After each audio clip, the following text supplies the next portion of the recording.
Sega Rally Championship was released back in 1995 for the Sega Saturn and had been in arcades prior to that. Luckily, for any fan of the arcade version, the Saturn version is pretty much identical. There are a few different modes you can choose from. You can choose between arcade, time attack, and 2-player battle, then you can choose either championship or practice races.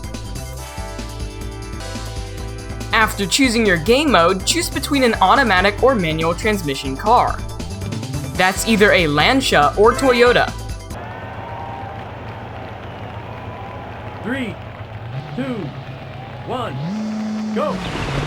Being a fan of many different racing games, I found myself right at home here. The cars handled exceptionally well as the tracks. They were very true to a true rally track. When talking about these tracks, I can't help but love them. There are plenty of jumps and turns and obstacles in your way, and that's exactly what the rally experience needs. Some fun, reckless driving. The races are timed very well. They're not too long or too short, and you always want to go on to the next stage.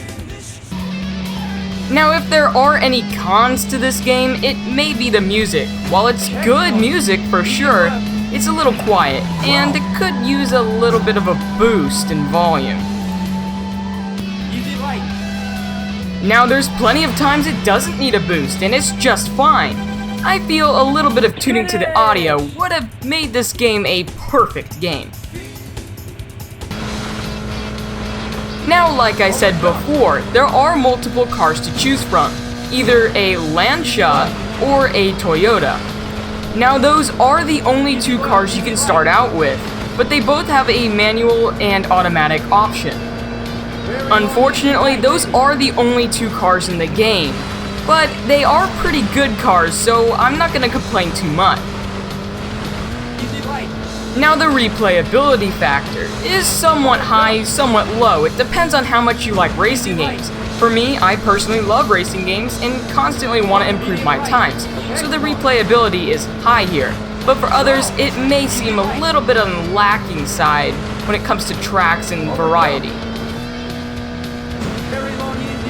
All in all, if you're debating whether or not to pick this game up, well, you should. It's a good time. Even if you only play it a few times, it's something you should have on your shelf. Any collector will need this game.